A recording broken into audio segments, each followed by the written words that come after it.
Dr. Osiar, relator do Tribunal de Ética e Disciplina da OAB de Osasco, e Dr. Carlos Miramontes, ex-presidente aqui da OAB, querido, presidente da OAB, e o Irã, vereador da nossa comarca. Também gostaria de fazer um agradecimento especial aos palestrantes dessa noite, que estiveram estar aqui conosco, para tratar desse tema tão importante.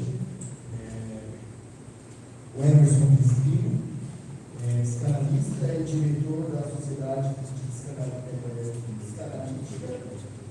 O Efigênio Pereira, psicanalista e diretor das Missões Unidos pela Vida. O Daniel Beltrão, radialista, coordenador do projeto Reviva. E o Rafael Souza, que é o coordenador da FENAD, é isso? Ou isso FENAPAD. Eu também gostaria de chamar aqui para a mesa o Dr. Carlos Miramontes. Por favor, Dr. Carlos. Vereador Irã, por gentileza.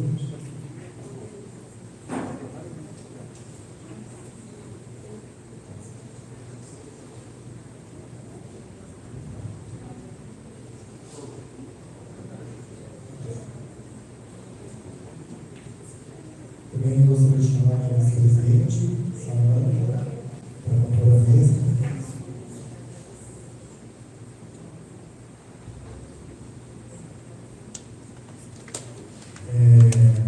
Eu acredito que não tenha mais nenhuma autoridade nessa cidade aqui.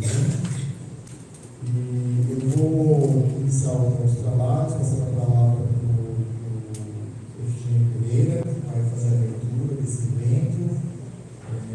Professor Efigênio, seja bem-vindo. Uma honra ter aqui conosco. Obrigado pela parceria, de trazer esse projeto tão importante aqui para a nossa cidade. Tenho vontade de falar uma pessoa.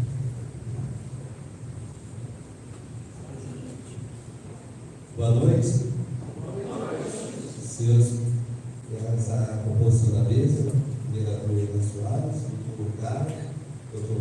Tuca, Dra. Samanta, e todos vocês que estão aqui nessa noite. Olha para a pessoa que está do teu lado e fala para ela: você é uma pessoa privilegiada. Nesse momento de estarmos aqui, nessa temática e algo assim tão impactador, porque é uma abordagem que vem de encontro com um fator de destruição em toda a inclusão de uma sociedade, onde que ninguém escolhe, nem nem a pessoa também a estar de fato se envolvendo e chegando naquele contexto de vida que não foi para aquilo que ele nasceu e constituiu de fato nós vivemos, caminharmos uma vida abundante nas verdades da graça e no contexto da família, sustentabilidade e mais ainda viver uma vida exitosa. Esse é o desejo do coração para cada família, constituída nesses dias a cada um de nós. Por isso que eu falei: ora, se sinta privilegiado, porque nós estamos respirando nesse momento e desfrutando da graça da vida. Então, essa série de palestras que nós vamos estar abordando aqui, apresentando cada um dos seus palestrantes na temática, sua especialização, mas no final eu vou retornar, porque vai ser a apresentação de um grande projeto preventivo de impacto, onde nós vamos alcançar o maior número dessa geração dos nossos jovens. Isso é um trabalho que potencializa não somente de uma iniciativa, em sim de todos os setores da sociedade, dando o primeiro, segundo, terceiro e também, eu creio que o maior braço está aqui, que é a sociedade, a comunidade. Isso aí é um dever de todos, abraçar essa causa e saber, e levar que eu e você, a partir desse momento, nós somos um agente multiplicador de vida. Então, quero que vocês dêem uma salva de palmas para vocês mesmos, que estão aqui nessa noite, homens, homens e mulheres, que dedicaram a vida, que têm a aprender esse homem. Sem demora, eu gostaria já de convidar o nosso doutor Emerson Crispino. Ele vem de Santa Catarina, editou no Google Maps, colocou 200 quilômetros a mais para ele, teve um sacrifício para chegar aqui. Então as preguiças tem que passar por ele. Deus te abençoe, deixa sem dúvida nenhuma você compartilhar tudo aquilo que de fato vai acontecer ao crescimento de cada um. Maravilha, muito obrigado. Eu me sinto também honrado, quero externar minha alegria e dar boa noite a todos vocês. Estamos muito felizes por essa grande oportunidade de podermos estar aqui falando sobre esse tema que é tão importante. Acredito que uma sociedade educada, uma sociedade conscientizada, é uma sociedade forte e todos nós trabalhando juntos poderemos cada vez mais mudar a história de muitas pessoas, muitas vezes. Mas antemão quero também agradecer aqui ao nosso doutor Ricardo Rodrigues, presidente da casa, por essa grande iniciativa e por essa abertura para a sociedade, para entidades como a nossa. Eu sou presidente da Sociedade Psicanalítica SAPDH, que é a Sociedade Psicanalítica de Desenvolvimento Humano, é grande, eu sei, tá certo? Aí nós chamamos de SAPDH, tá certo? Dá difícil também falar, tem muita gente que dobra a língua, mas depois com amor, com carinho, vai aprendendo, vai falando. Eu estou em casa, eu fico pela primeira vez, eu estou, rapaz, mas depois pegou o jeito, e estamos muito felizes, queremos também agradecer a presença do nosso doutor Carlos Miramonte, Tuca, né? Aprendi a conhecer por Tuca, tive o prazer de conhecer pessoalmente na segunda vez que eu estive aqui, não foi? Em São Paulo, visitar o nosso querido amigo Efigênio. Também a Samanta, que é a vice-presidente da casa, quero externar também a gratidão por você estar fazendo parte, estar colaborando com essa ação. Quero agradecer também aqui a presença do nosso vereador, representante da população, desta grande e maravilhosa cidade que é Cotia, que é o doutor Ian. Fico muito honrado e feliz por ter essa tribuna aqui nos prestigiando, tá certo? Eu vou falar um pouco sobre, não vou me estender, porque tem outros palestrantes daqui também eu quero vir, apesar que eu andei, era para andar 550 quilômetros, eu andei quase 1.000, tá certo? Era para chegar ontem 10 horas, eu vim chegar hoje 10 da manhã, mas está tudo bem, está tudo certo, nós entendemos que a vida nem sempre nos dá o que nós queremos, mas sempre ela vai nos dar o que nós precisamos. E que isso eu tirei uma grande lição. Uma grande lição eu tirei dessa viagem. Que lição é essa, professor Emerson? É que existem caminhos que são mais fáceis, caminhos que são mais rápidos e caminhos que são mais tortuosos. O que eu vi foi a BR-476, que é muito tortuosa. É um zigue-zague sem parar. Então, dependendo do caminho que nós tomamos em nossa vida, podemos chegar mais rápido no nosso objetivo, ou podemos passar por caminhos tortuosos.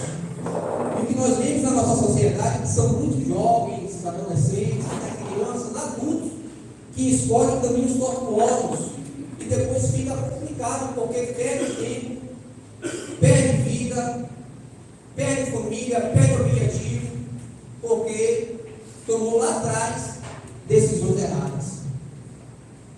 Nós, como presidente de uma sociedade psicanalítica, nós lidamos com N pessoas, especialmente quem está fazendo curso, porque ela inicia o curso com o objetivo de ajudar o próximo, mas depois ela descobre que aquele curso, além de ajudar o próximo, está ajudando-a, porque ela descobre que tem problemas, traumas, que tem dificuldades que precisa enfrentar. E a psicanálise, por incrível que pareça, ela é uma grande ferramenta que ajuda pessoas a lidar com esses traumas. E na maioria desses traumas nós encontramos e reconhecemos que esses traumas são instaurados desde a sua infância. E o meu tema da minha palestra é como evitar que pessoas estejam vivendo na vida da drogadição, vivendo uma vida perdida, vivendo uma vida que marginaliza, porque tem muitas pessoas que acabam roubando para poder sustentar o vício. E como é que nós podemos ajudar essas pessoas? Existem duas maneiras.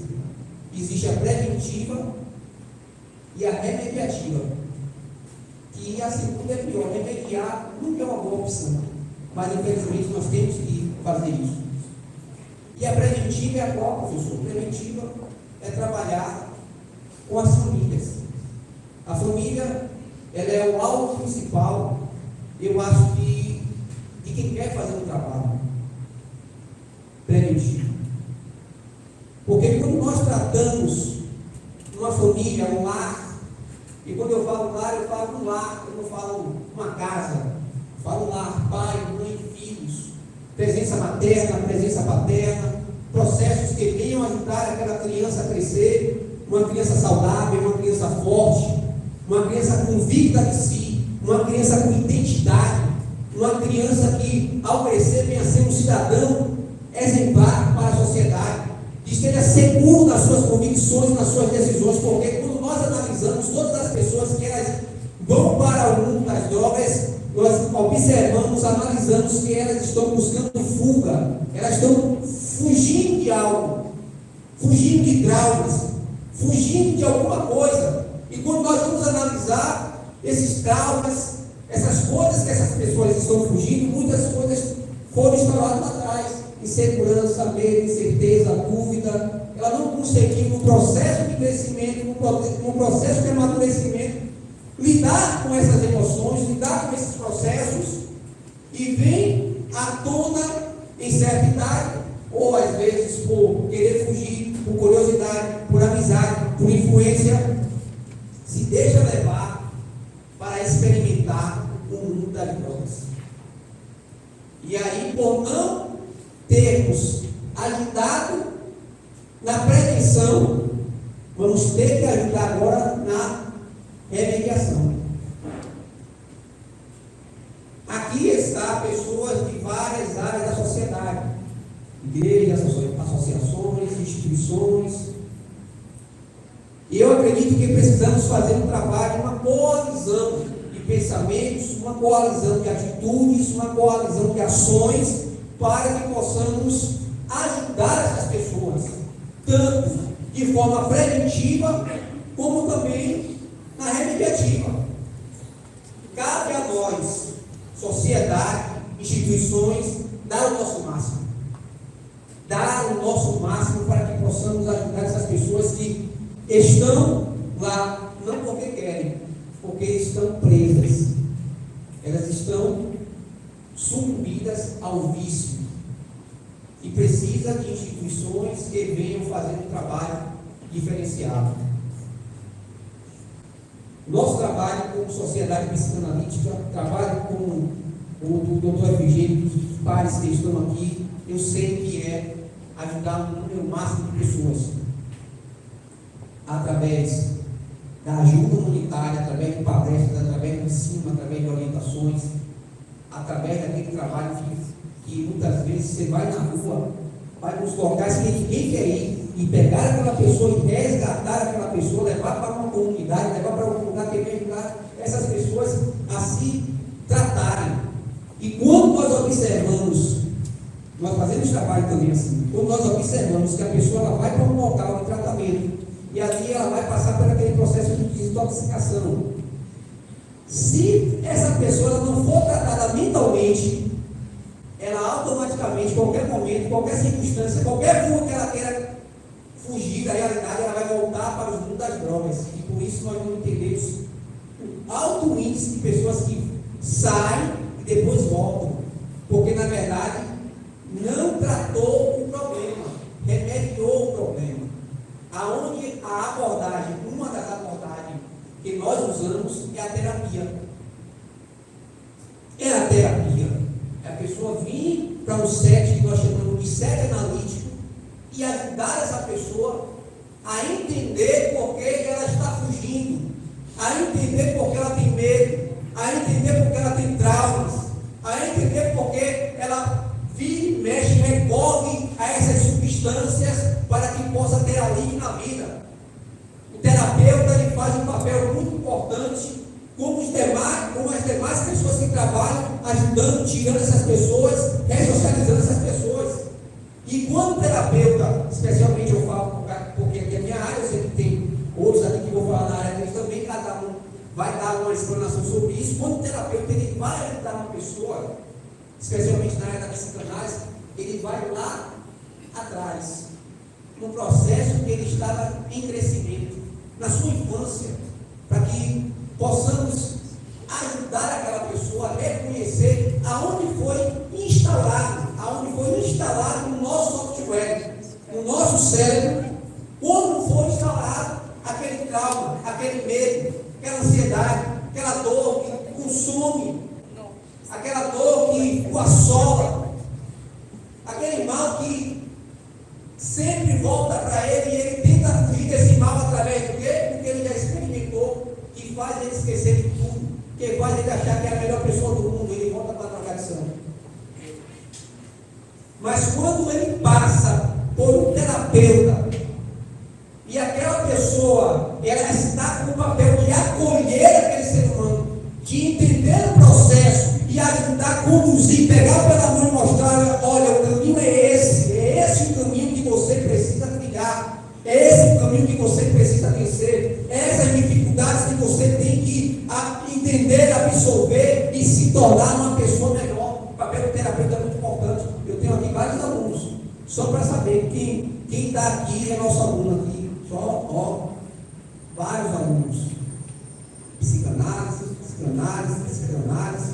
psicanalista que já formado, uns em formação, outros em atuação constante. Eu quero mais uma vez reiterar, em nome da nossa sociedade psicanalítica, a grande abertura que vocês deram aos nossos psicanalistas ali, a nossa querida Lucial, nosso doutor FG, e hoje nós podemos estar aqui falando sobre esse tema que é tão importante. Eu falo para todos os meus alunos, todos os dias, eu falo, rapaz, nós precisamos levar esse conhecimento, que é o conhecimento psicanalítico, para além do sete analítico. O que é o sete analítico? É o local, o escritório, a clínica que o psicanalista está trabalhando, a pessoa vai até lá e ali ele atende. Eu falo, não, nós temos que trabalhar a psicanálise social. O que é a psicanálise social? É a psicanálise que orienta, é a psicanálise que educa, é a psicanálise que mostra, é a psicanálise que fala, é a psicanálise que orienta a pessoa a entender que ela precisa de socorro, de ajuda. Então essa abertura que vocês estão dando aqui a nós hoje, especialmente como sociedade psicanalítica, para poder falar sobre esse tema, para você que está me assistindo ao vivo, para você que está assistindo a gravação, para você que é psicanalista, independente de que instituição você faz parte, levante-se. Você tem um grande papel, um papel fundamental, que é que você consegue conduzir essa pessoa a ela ressignificar os seus traumas. Professor, ela vai esquecer o trauma, ela vai se tornar uma pessoa melhor, ela vai esquecer. Ela não esquece, mas ela ressignifica. Ela transforma, aquela dor não vai doer mais tanto. Aquela vontade de fugir não vai existir mais, porque ela vai entender o processo no qual ela passou, ela viveu, ela vai dizer assim, faz parte da minha história, faz parte da minha vida, mas não mais me controla, não mais me domina, porque eu ressignifiquei, aquilo que fazia me sofrer, não me faz mais. E quem ajuda nesse processo? O terapeuta faz um papel muito importante. Como nós podemos ajudar as pessoas que estão nesse processo?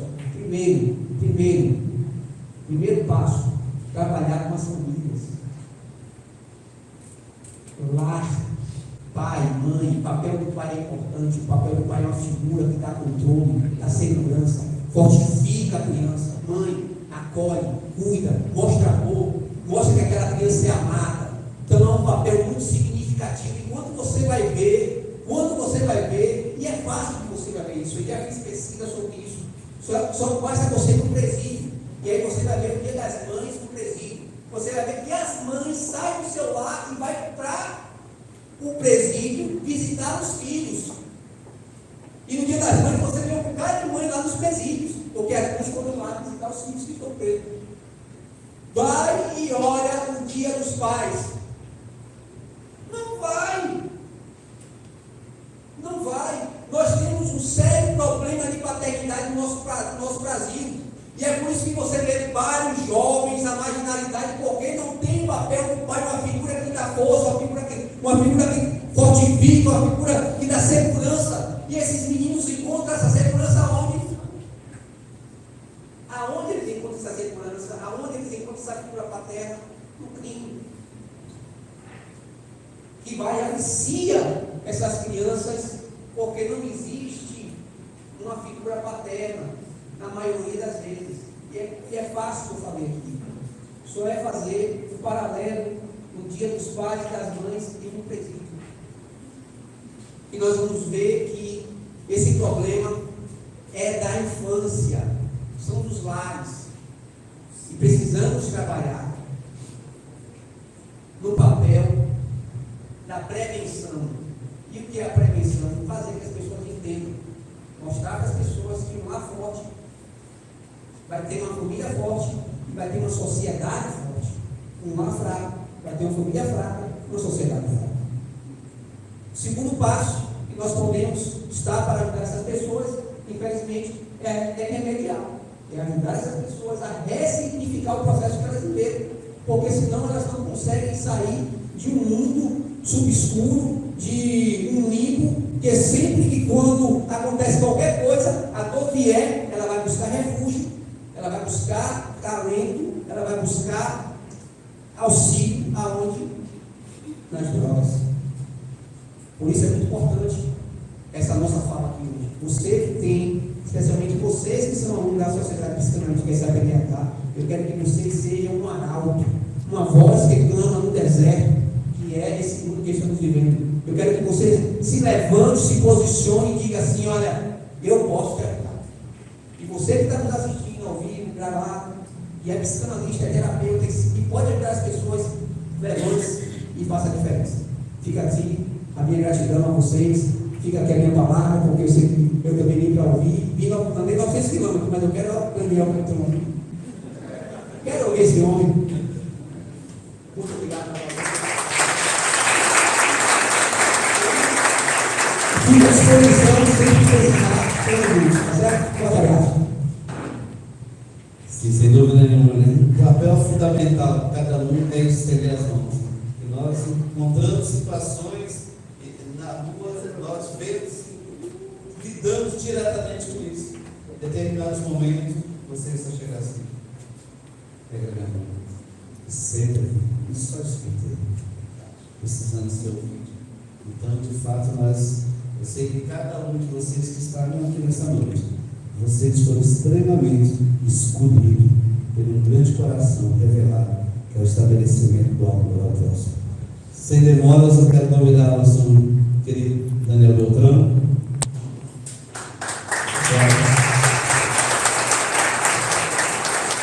Só não vou revelar a idade, irmãos, mas tem uns 10 anos que eu não vejo o Daniel Beltrão de gravata. O domingo aqui é minha testemunha, viu?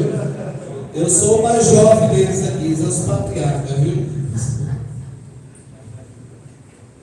Só refrigerante para entrar nessa indumentária. Quero mais uma vez agradecer o convite de estar aqui, cumprimentar a mesa, a figura da doutora Samanta, primeiras damas, né?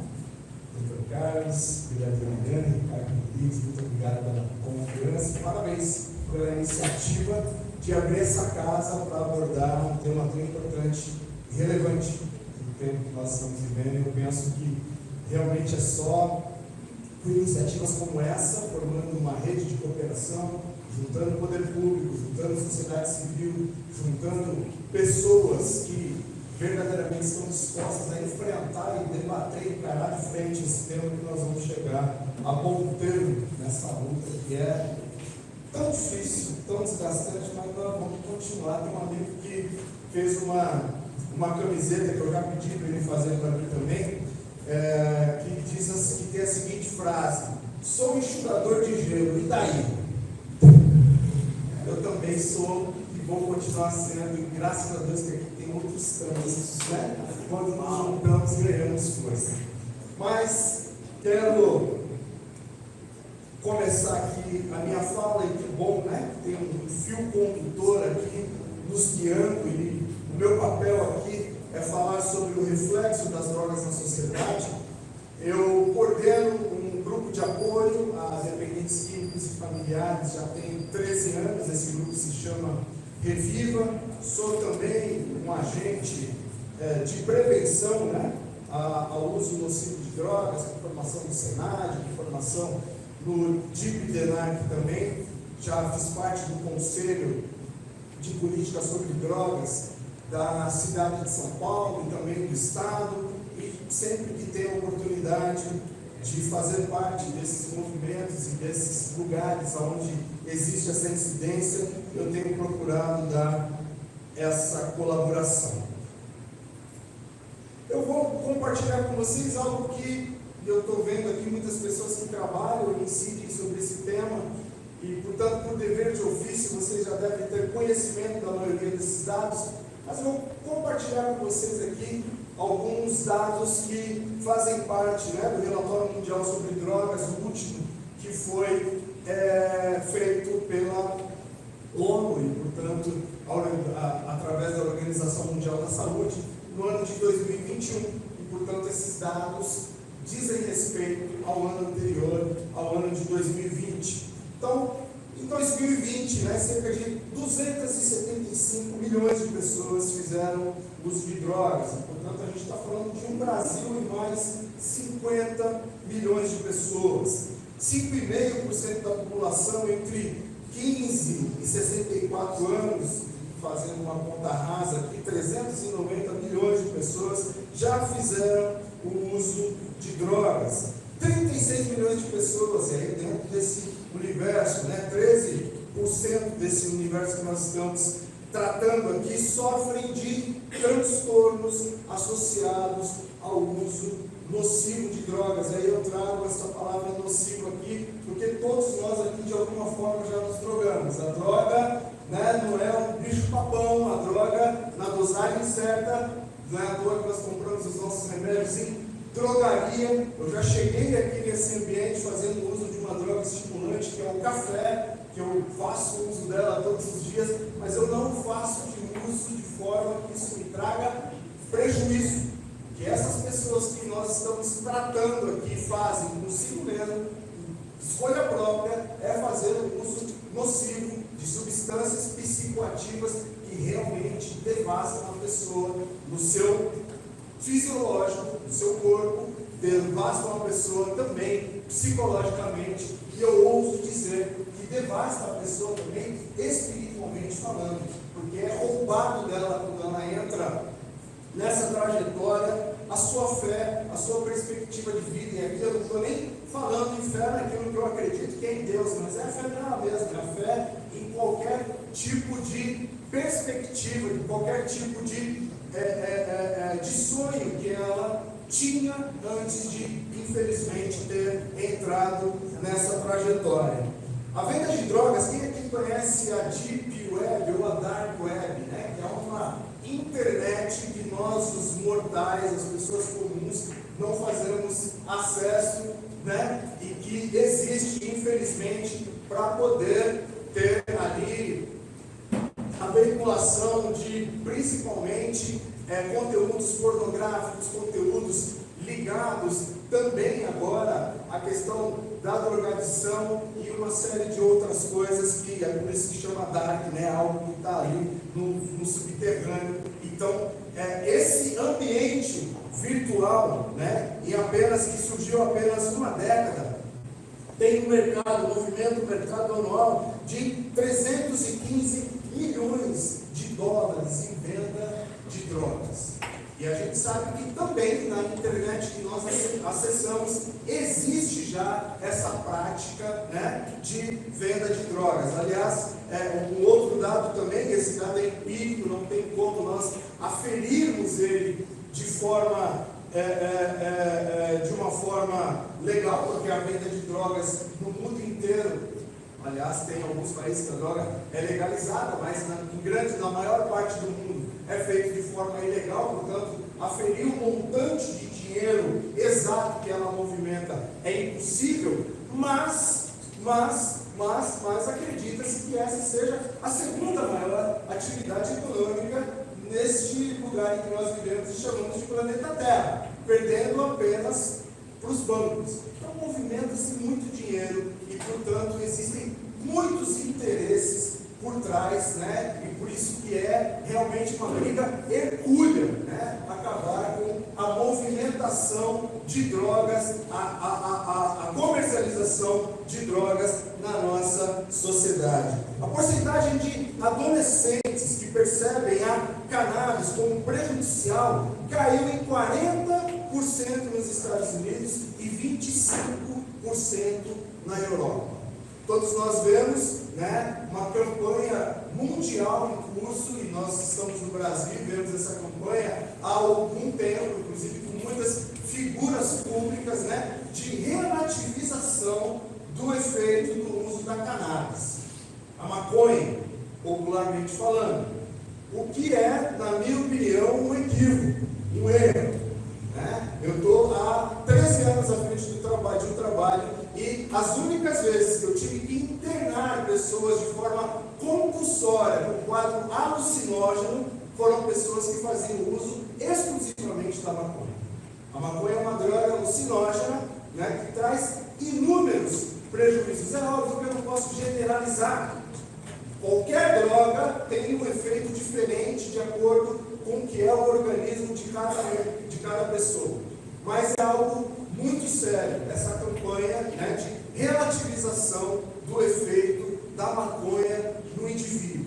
E o que leva a esse dado, nós não temos um dado brasileiro, né, que aponta que na pior fase, na fase em que a pessoa paga para ver, né, a consequência dos seus atos, que é a fase ali da adolescência, entrando na juventude, nos Estados Unidos e na Europa, nessa fase, 40% dessas pessoas, né, se comparado ao período anterior, acham mais, né, não dão mais o peso, né, do real efeito da maconha no seu organismo. Então são mais jovens fazendo uso, e aqui eu quero chamar a atenção para uma droga sintética que tem o THC, né, que é o tetrahidrocannabidiol, que é o princípio ativo da maconha, que está circulando no nosso meio hoje e que é de facílimo acesso, que é de um custo baixíssimo e que também é derivado da maconha, que são as drogas, né, o chamado K2, K9, são as chamadas drogas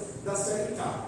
E elas são, esse princípio ativo é colocado em papel, uma folha de papel comum, e as pessoas simplesmente queimam essa folhinha de papel, inalam essa droga, e ela tem um potencial, né, de destruição 15, 20 vezes maior. E aqui não há comparação com o crack, tá? É comparação com a maconha,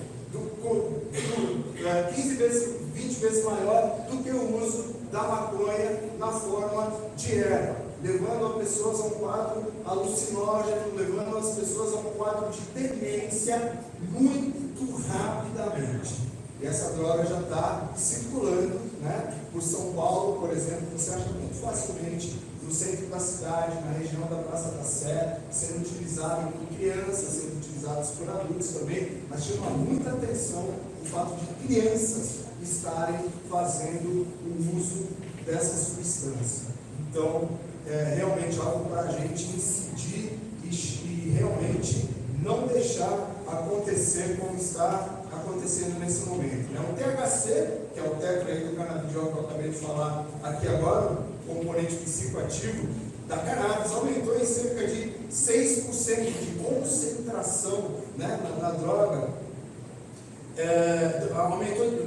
Saiu de cerca de 6% para mais de 11% na Europa, nos Estados Unidos e também aqui no Brasil. Fala-se, né, o nosso meio, que aquela maconha que era fumada em Woodstock, né, hoje pode ser considerado um cigarro de tabaco, de tão fraco que ela era. Hoje em dia realmente há uma concentração tão forte desse princípio ativo, e isso é algo deliberado, para que as pessoas realmente fiquem dependentes muito rapidamente, entrem nesse ciclo de destruição e faça girar esse ciclo econômico ao qual nós já fizemos menção aqui.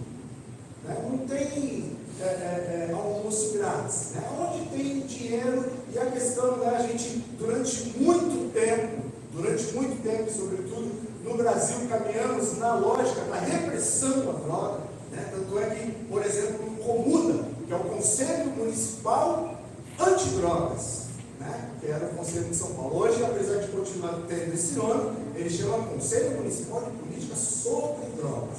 E saímos da lógica de simplesmente reprimir para uma lógica de criar políticas públicas, sobre a luz, o entendimento de que também é um problema de saúde e que, portanto, nós temos que dar outro tipo de atenção. Até o SENAD também, né? É a Secretaria Nacional, antigamente era Antidrogas, agora é a Secretaria Nacional de Políticas sobre Drogas.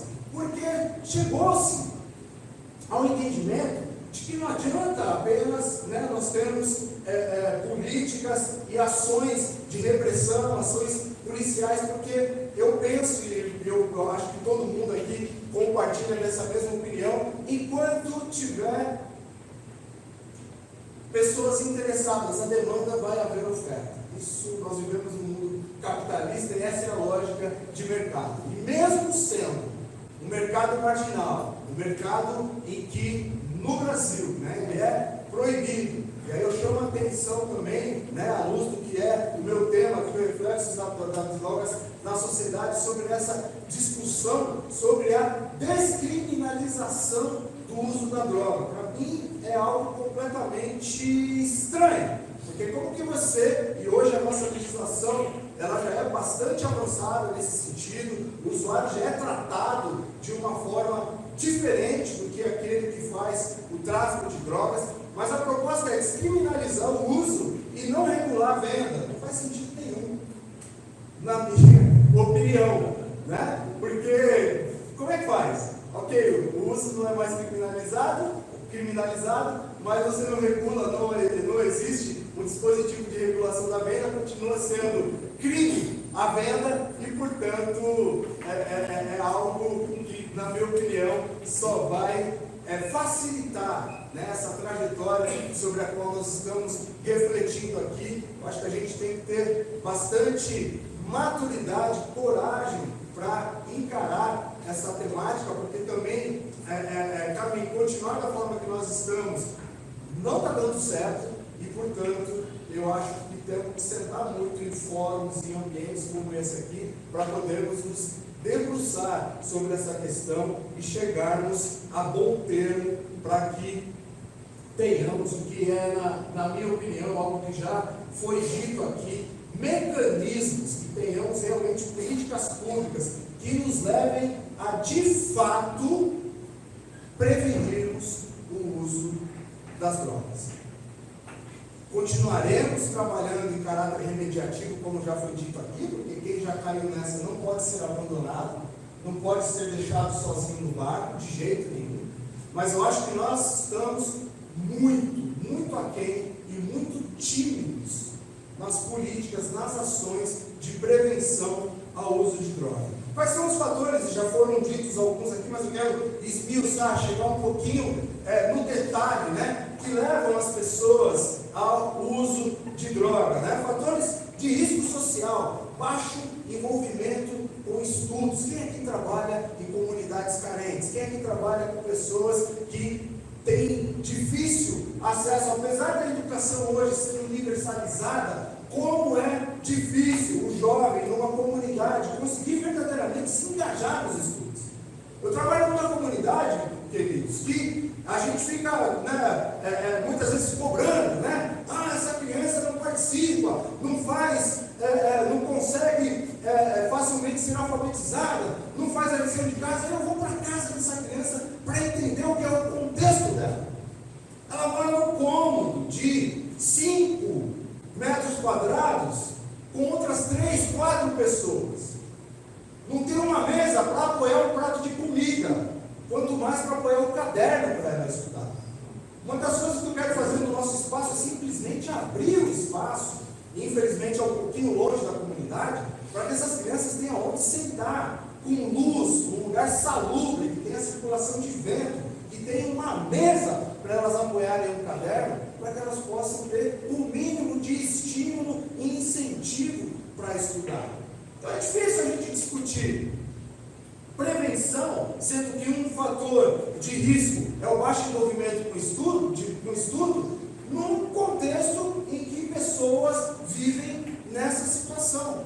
O Hugo aqui, meu companheiro, trabalha nas duas comunidades ali no entorno do Ceasa, e eu estou mentindo sobre isso? Todo mundo aqui conhece, né, essa realidade também. Envolvimento com atividades ilícitas já foi visto aqui, infelizmente.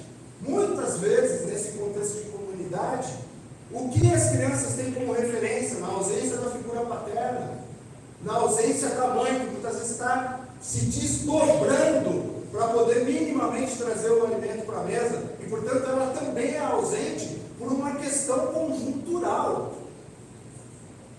O que eles têm como referência? Quem são as pessoas que têm os melhores objetos? Quem é que tem a moto? Quem é que tem o carro? Quem é que tem o tênis bacana? Quem é que tem o cordão de ouro? Quem é que usa o boné legal? É o traficante, é o avião, é o vapor. E, portanto, o envolvimento com a criminalidade nesse contexto não é apenas uma possibilidade, é algo que, infelizmente, é quase o curso natural. Porque essas crianças, infelizmente, não estão num ambiente completamente inadequado, não têm oportunidade para o seu desenvolvimento. Amigos usuários de drogas, propaganda de incentivo de consumo, pressão social para o consumo. E aqui eu lembro, eu cresci, graças a Deus, eu tinha um lugar minimamente organizado, uma família minimamente estruturada, mas eu sempre estive no contexto de periferia, de estar próximo a comunidades. E é uma pressão muito grande para ter, o objeto de consumo do momento. Eu, graças a Deus, nunca tive essa paranoia. Mas para a meninada é algo assim que eles querem a todo momento. E a pressão para fazer parte do grupo social ali, você fazer o uso de drogas, muitas vezes é uma imposição. Quantas vezes eu fui hostilizado? O careta, o boboca, o que não faz, o que não se arrisca, não faz uso da substância. Estou vendo algumas cabeças aqui balançarem, talvez algumas porque aceitaram, ou talvez algumas porque não aceitaram. Mas isso é uma realidade que se impõe. E se você não tem uma base, uma estrutura, uma família, uma referência que seja, para poder minimamente conversar, para poder minimamente ter o apoio, é muito difícil não sucumbir. Porque nós somos seres que fomos criados para nos relacionar. E quando a gente não tem um ciclo social, muitas vezes é melhor ter um ciclo social ruim, que até vai te levar à destruição. Infelizmente, a pessoa, sobretudo na juventude e adolescência, não tem esse discernimento, do que não participar, não estar inserido em ciclo social nenhum. Falta de oportunidade, de trabalho, divertimento também é um fator de risco. Fatores de prevenção: elevada autoestima, religiosidade. Quem aqui faz parte de alguma religião, de alguma igreja, ou de uma religião, de qualquer matriz? Se você cresceu nesse contexto, que é o meu caso, você teve um fator de prevenção. E aqui eu quero chamar a atenção, sobretudo, às igrejas e também a quem faz parte de religião de qualquer matriz. Nós somos os potenciais, ou de fato, os aparelhos sociais mais capilares da sociedade. Nós estamos muitas vezes onde o poder público não está. E, portanto, a gente tem que ser mais intencional nessa casa. Ou tendo grupo de apoio, como nós temos, ou abrindo nossos espaços para que as crianças tenham essas atividades, tenham simplesmente um espaço de estudo, tenham simplesmente pessoas para servirem, para serem referências para elas. Nós temos que ser intencional nisso. E aí, em detrimento dessa criança, dessa pessoa, fazer parte ou não do que é a nossa confissão de fé. Se isso for um resultado, ok. Mas nós temos que entender a nossa responsabilidade nisso também e incidir sobre essa causa de forma intencional. E tendo essa capilaridade, eu penso que nós podemos e devemos e pecamos quando não fazemos, quando não estamos agindo de uma forma em que nós podemos ser, de fato, um fator de prevenção ao uso de drogas para essa meninada. E aqui eu quero terminar a minha fala colaborando com a fala do meu antecessor e chamar a atenção aqui, né, o que são as metodologias de incidência. Né? Nós temos primeiro a metodologia universal, que na minha opinião que nós devemos empregar e investir de forma maciça, que é a prevenção enquanto o indivíduo ainda não fez o uso da substância. Nós temos que a gente vê reiteradamente, governo após governo, trabalhando na repressão, trabalhando na remediação e negligenciando a prevenção, a chamada prevenção primária.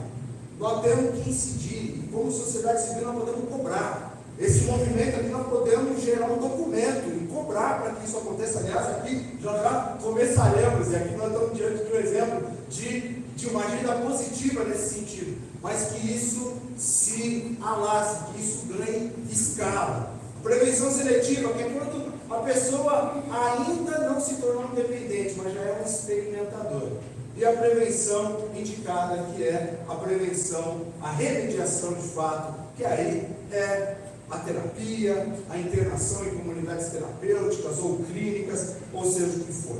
O uso das drogas, eu queria deixar essa reflexão aqui.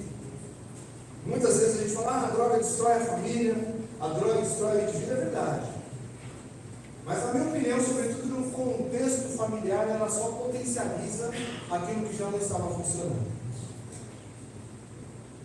E portanto, é um fator de prevenção também, sobretudo as entidades religiosas, quando nós somos intencionais em trazer essa funcionalidade, em trazer essa organicidade para as famílias. Com certeza, menos crianças, menos jovens acabarão embarcando no mundo das drogas. E a gente pode e deve, né, mudar essa lógica. Vamos continuar enxugando gelo? Ok, tá tudo certo. Mas acho que a gente pode ser um pouco mais criativo. Acho que nós podemos ser mais inteligentes e não esperarmos colher um fruto diferente, lançando sempre a mesma semente. Vamos trocar semente, vamos mudar a lógica, vamos nos abrir para o diálogo, vamos nos abrir para novos horizontes, novas soluções. Mas eu quero insistir aqui e eu fico muito feliz de estar no evento em que será criado uma política, que será criado um programa de prevenção no âmbito primário, que a gente possa alastrar isso, que isso ganhe escala nas cidades brasileiras, do estado de São Paulo e, quiçá, por todo o Brasil. Mais uma vez eu agradeço a oportunidade e eu fico à disposição de vocês para seguirmos aqui nesse diálogo. Muito obrigado.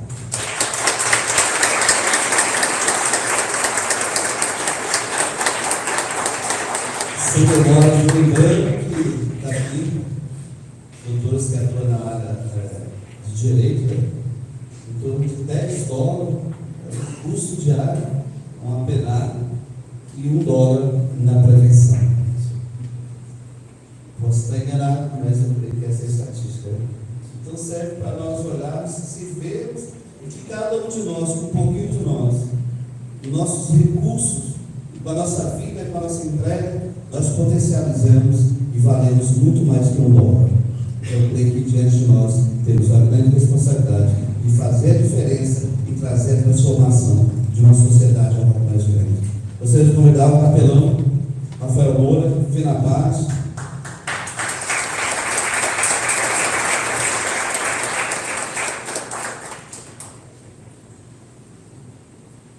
Boa noite a todos.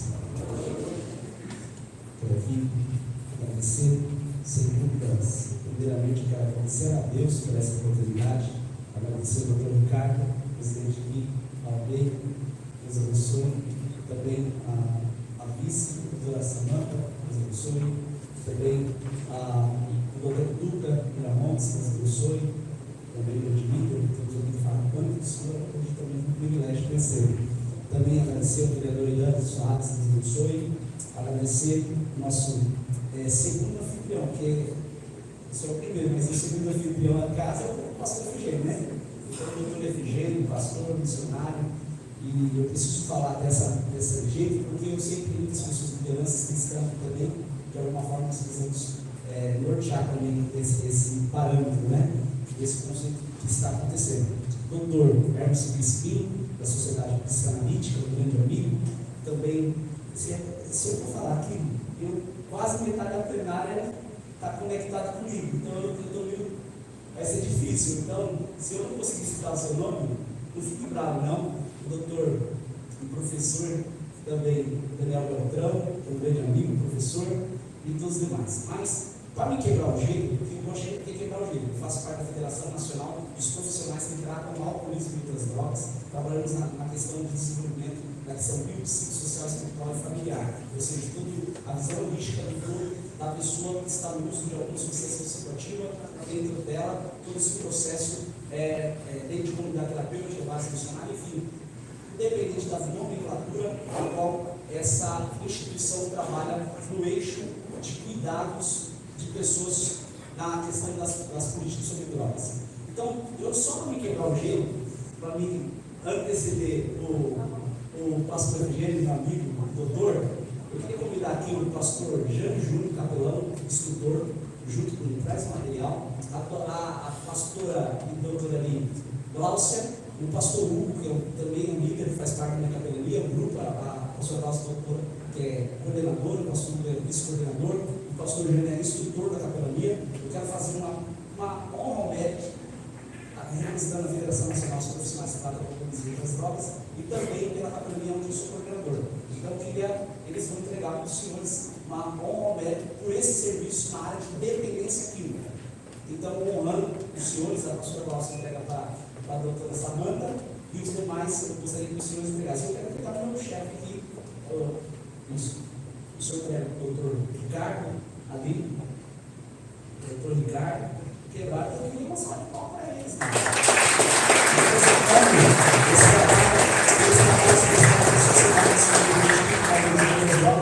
Eu quero reconhecer os senhores pelas novas ações, e essa ação aqui é significativa, tanto para nós como para todos os senhores e senhoras que estão aqui presentes. Então, também, aqui o Hugo vai entregar aqui para o doutor, o vereador Irã, né? O vereador Irã.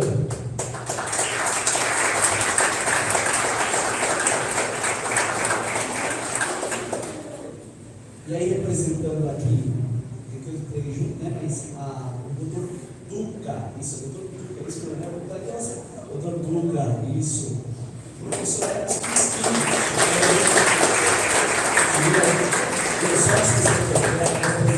o doutor, representando a sua bancada, isso eu trouxe uma nomenclatura, tá? O certificado.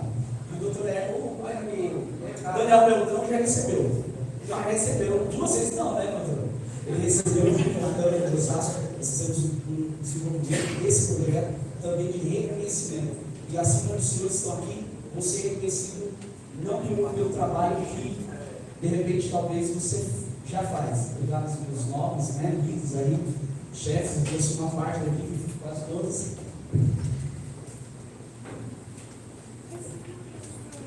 Sim. O doutor Efigênio é outra coisa, eu deixei os senhores, porque a bancada eu tinha contado a bancada, mas os senhores vieram e falaram, bom a todos, né? O doutor Efigênio tem um caso, isso aí já é prata, né?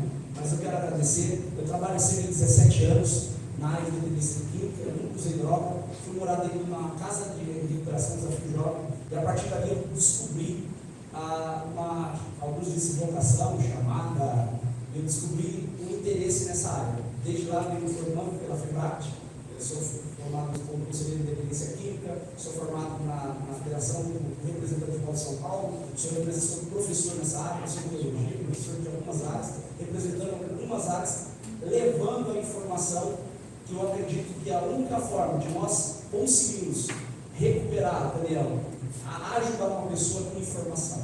Então, a partir disso, eu quero dizer, dentro de tudo que foi dito, a informação é o único veículo que consegue de alguma forma, começa a desconstruir. Porque talvez o conhecimento que ele teve seja, por exemplo, o caso que foi dito aqui, de uma pessoa na sua infância, como o Emerson disse, e nós começamos a fazer esse tratamento com o terapeuta, você vai buscar lá na sua infância. E quando você busca na infância, a referência não tem muitas vezes. Às vezes a referência do pai, ou tem a referência do pai, mas essa abordagem, eu estou falando disso na questão da abordagem, que é o tema. E muitas vezes a referência não tem. E como que nós vamos ajudar essa pessoa que não teve referência do pai, que não acompanhou na escola ele foi estudar, foi usar droga, conheceu a maconha, conheceu o álcool, conheceu agora o narguilé, que está em alta, e assim vai. E como que nós vamos conseguir abordar essa pessoa que não tem referência? Qual é a maneira que, e aí eu pergunto para nós, para ti, qual é a referência que você tem levado de informação para essa pessoa que ela não tem referência e não tem conhecimento? Ela tem conhecimento ou visual, ou daquilo que ela vive, ou de vivência, e nós chamamos de fator de reprodução, porque ela aprendeu pelos seus pais visualmente, ou pela sociedade ao qual ela está inserida, a cultura. Como que nós vamos abordar essa pessoa, esse jovem, esse adolescente, essa criança, ou essa pessoa que está em vulnerabilidade social, em situação de rua, que nós vamos lá, de repente, realizar uma ação de resgate, que foi dito aqui, de levar essa pessoa até inseri-la ao tratamento, ou a apresentar uma adesão ao tratamento. Então, a primeira coisa que eu gostaria que você anotasse e guardasse na sua mente, conhecimento. Porque sem conhecimento daquilo que você faz não é real. Se você não tem conhecimento e certeza daquilo que você faz, não faça. Desculpa e me permita dizer para você, se você está realizando algo e você só tem resposta de levar algo, mas aquele algo que você leva, cada um leva a sua medida daquilo que conhece novamente, daquilo que recebeu, aprendeu, e aquele algo que você leva e não causa o efeito eficaz, não é eficaz porque ele aderiu ao tratamento, é eficaz porque ele entendeu que realmente foi positivo, foi real aquilo que você passou.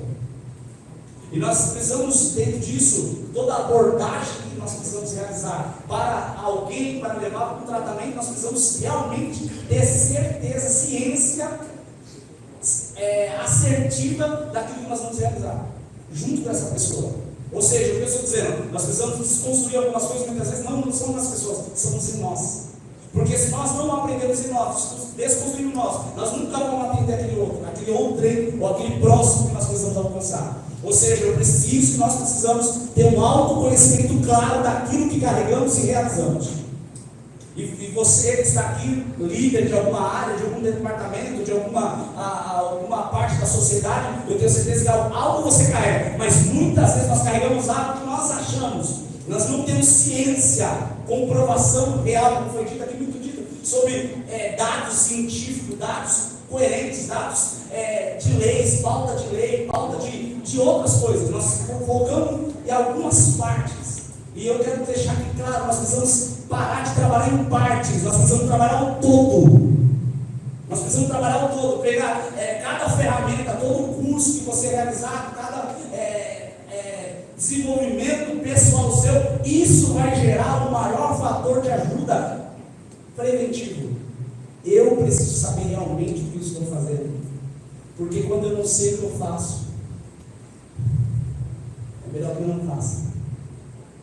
Porque nós queremos mudar muitas pessoas, mas me permita, nós precisamos trabalhar em nós queremos. Porque quando nós sabemos quem somos, nós sabemos o que queremos. E quando nós sabemos o que queremos, nós sabemos onde vamos chegar. Quando nós não sabemos quem somos, nós não conseguimos influenciar ninguém. Porque não adianta eu levar uma verdade, que é verdade, pode ser uma verdade para ela, mas não é verdade para mim. A minha abordagem, a maior abordagem que eu acredito que nós podemos ter para alcançar alguém, é aquilo que realmente eu tenho certeza que eu carrego, aquilo que está intrínseco em mim, é algo tão impactante, é comovente, é provocativo, e alguém fala, eu posso até nunca ver isso, eu aceito isso, porque isso é uma verdade. Eu vejo verdade, eu vejo algo que eu nunca vi isso. Metanoia. Nós queremos mudar muitas pessoas. E eu quero te parabenizar por isso. Só que ainda nós estamos muito longe de algumas coisas. E para dizer isso, eu estou falando da abordagem. E dentro disso, para quando eu encaminhar essa pessoa para algum local, que é um outro fator de conhecimento, eu preciso ter certeza que aquele local, aquela instituição, e não é só a instituição física, mas as pessoas que estão ali, dentro desse eixo de trabalho, de atuação, qual é os mecanismos que elas realizam? Porque eu tenho uma crença, imagina, você tem uma crença, eu tenho um trabalho desenvolvido, um estudo, e eu tenho isso que eu falei de ter essa convicção, só que eu levo para um lugar que não tem as mesmas convicções, não tem os mesmos projetos, que não estão conectados com aquilo que eu carrego. Isso é difícil. E o que nós mais vivenciamos, muitas vezes nós temos essa vontade, esse desejo, realizamos em resgatar, ajudar, mudar o mundo, mas quando nós auxiliamos a pessoa que nós estamos resgatando, nós caminhamos para um lugar que não carrega a mesma coisa que eu carrego.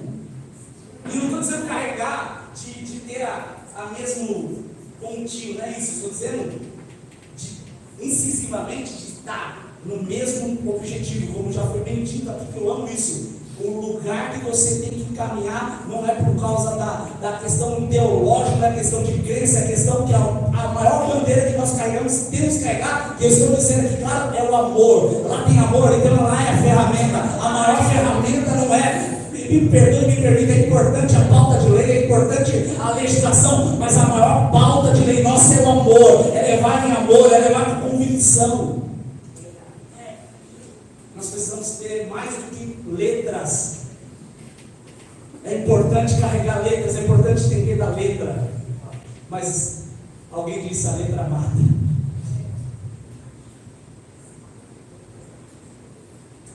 Quando nós chegamos para fazer uma adesão, um tratamento, eu trabalho com mais de 40 unidades nos grandes São Paulo, fora de São Paulo. Vamos você imaginar São José do Rio Preto, Cataduba, Catiguá, Barretos, Olímpia. Vamos você imaginar que estado de São Paulo.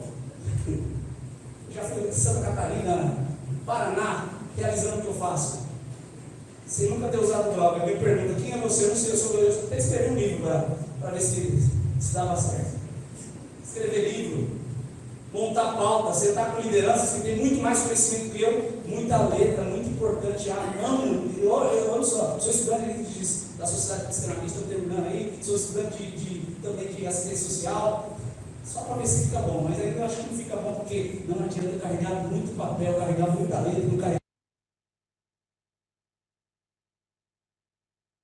Vocês têm ideia, adesão ao tratamento, tem mais de 40 páginas para fazer um atendimento, uma ferramenta.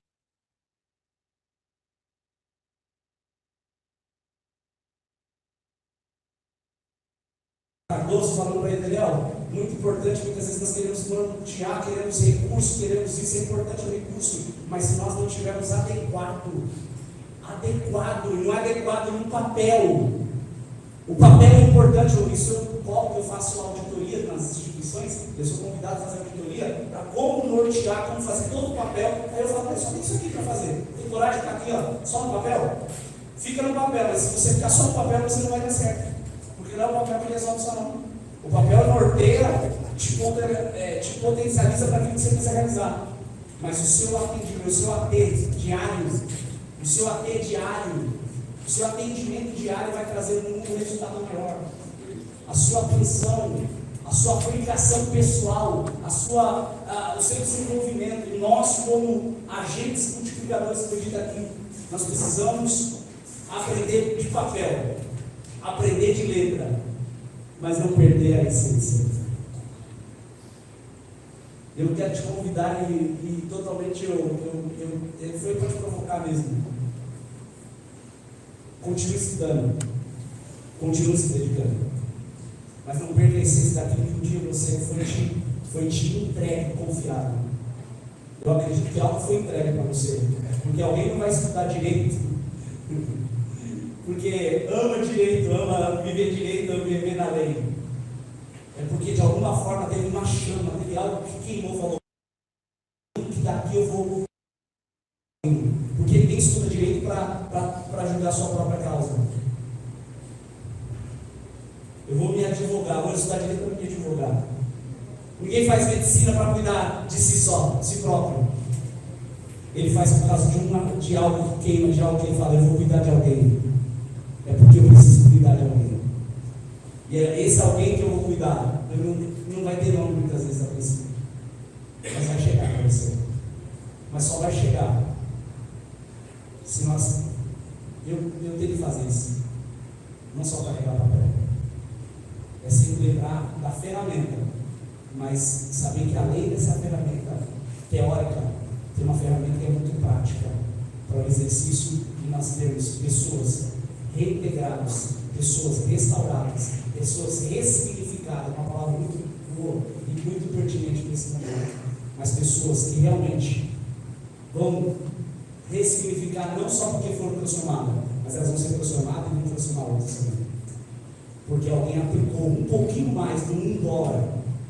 Alguém aplicou além do $1. Aplicar $1 é muito bom, mas aplicar amor é melhor. Obrigado. Deus abençoe.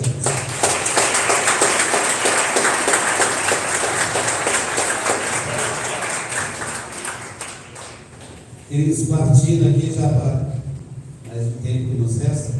Então, toda essa proposta, essa fomentação, esse despertar de hoje nós estamos aqui,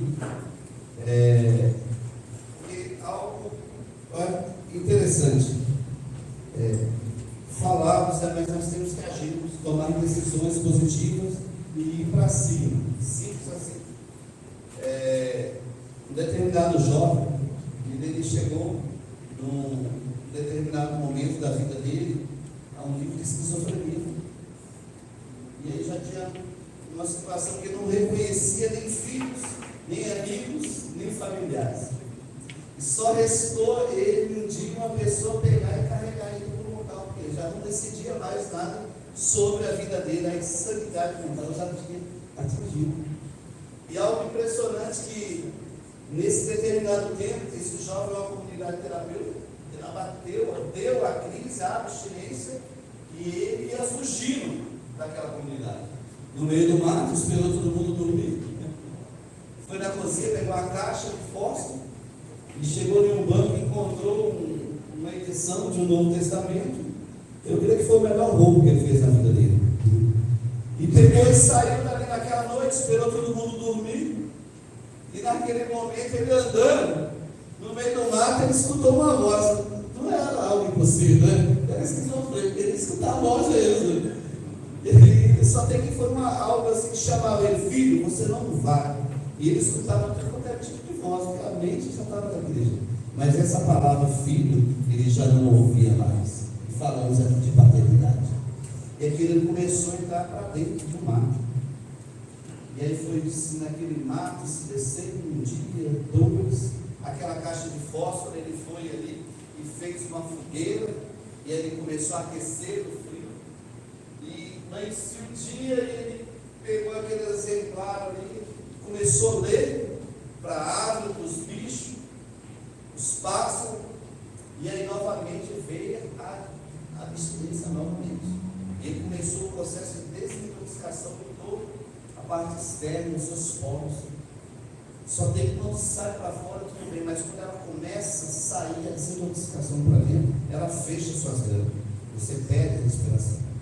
E ali naquele momento ele achou que já não tinha mais esperança nem expectativa de vida nenhuma. E aí foi quando ele olhou o cipó, e ele foi, pegou aquele cipó, pendurou nele. Não precisava ser um cipó grosso, né? Porque o abençoado estava nessa mistura, né? Esse jovem só fumava 70 pedras de crack por dia. 70 pedras de crack por dia. E aí foi a primeira vez, quebrou o cipó e ele não. Ele tentou novamente 3 vezes. E as 3 vezes o cipó quebrou. E naquele momento, quando ele caiu ali, ele fechava os olhos. E ele começou a ver uma geração naquele vale, naquele lugar, de crianças, com o olho fechado, mas enforcadas. E aí viu uma palavra: você precisa salvar, ajudar essas crianças. E aí essa pessoa falou assim: se Deus existe, mudar essa história dele e revelar seu coração dele no dele. E naquele dia ele atravessou, chegou até próximo a essas crianças. E ali, que aquele exemplar, quando ele chegou, levou essa ferramenta que, quando nós levamos qualquer literatura, potencializa o conhecimento, a prevenção dignidade, cidadania e transformação de vida. E principalmente socorro cognitivo, realização social. Deus mudou o céu. E ali naquele momento, e aí ele falou que até o último respirar da vida dele, que ele ia levar a ferramenta para alcançar o maior número dessas crianças. E esse jovem sou eu. Essa é a história da minha vida. E por que nós estamos aqui nesse momento? Não meramente para morrer mesmo. Isso não começou agora. Não se nasceu no meu coração. Isso nasceu no coração de Deus.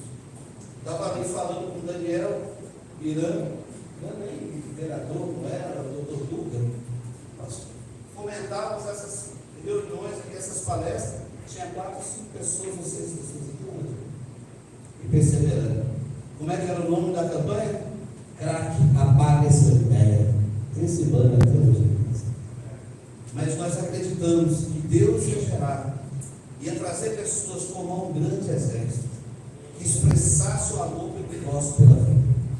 Então, diante de tudo isso, esse cenário que nós estamos vendo, já no campo, né? Viajando aí em várias propostas, levando e vendo o cenário, como o pastor Daniel falou aqui, ninguém aqui, tem 12 anos a rede? 12? Há 12 anos atrás, ele, Guedes, mais alguns outros, loucos, entrando no meio da Cracolândia, para descobrir como é que poderia trazer iniciativas preventivas para mobilizar primeiro e segundo setor com ações de inclusão social no interior. E desde já eu sei que hoje ele não está aqui, eu creio que ele está com o Senhor. Nosso saudoso, né? Desembargador Antônio Carlos Maneiros, uma vida fomentando, sempre nos animando, acreditando, trabalhando junto, uma vida inteira, que deu muitos resultados e muitos frutos. Mas diante disso aí, a vida que segue continua.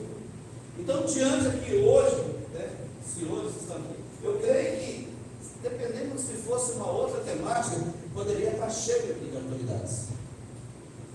Mas aqui estavam aqueles que foram separados comigo para um propósito maior. Sabe? E aí, diante disso, e aí, vendo a realidade de nossas escolas, nossas crianças, e aí, estamos vendo, vamos fazer o quê? E aí, isso aí, só existe uma ferramenta, se chama amor e prevenção, e levar uma proposta de cidadania e sonhar um sonho de vida. E de fato, isso que manda, ele foi assim, e da estratégia, como que nós podemos fazer? E a gente já tem anos caminhando nisso. Então, e o que é a proposta? Hoje vocês estão aqui, todos vocês deram o nome ali, todos deram o nome ali, número de WhatsApp. Então, o que acontece? Agora que está a hora. A batata quente não está só na minha mão, vou jogar nas suas também. Se vocês não sabem, vocês estão sendo convocados para uma grande missão, que é a restauração de vidas esses dias. Para impactar corações de pessoas, de famílias e levar os sonhos de uma vida, de fato, que traz a grandeza e a virtude e o desejo de viver.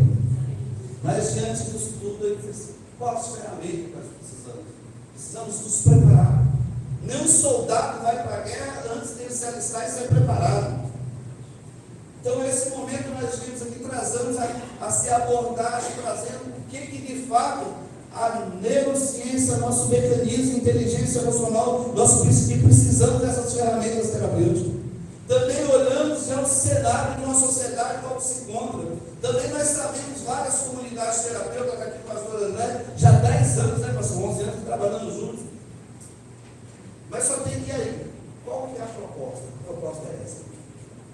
Então, se você tiver com papel e caneta, aí eu gostaria que você anotasse.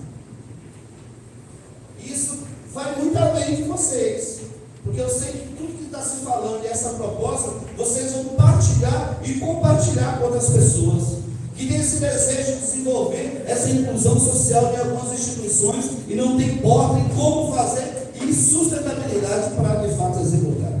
Pois chegou o momento agora de nós trabalharmos. Então, olha aqui, hoje, todos vocês já estão ali. Essa certificação também do Rafael vai ter um modelo digital com o nome de vocês, nós vamos colocar lá. Tá bem? A participação também do certificado pela SPDH, todos vocês vão receber no digital de vocês, todos vão estar recebendo. Só tem que ter calma. Dia 6, 7 e 8 de março. E aí depois o próximo, nós vamos ver a próxima, desse mesma formação, que vai acontecer na Câmara Municipal de Cotia. São 3 dias na parte da noite. Essa formação, o Daniel falou aqui do DIP, do DENAR, que é agente multiplicador preventivo. Nós recebemos, somos formados por eles, mas nós saímos daqui e ia lá na Armênia, uma semana, doutor.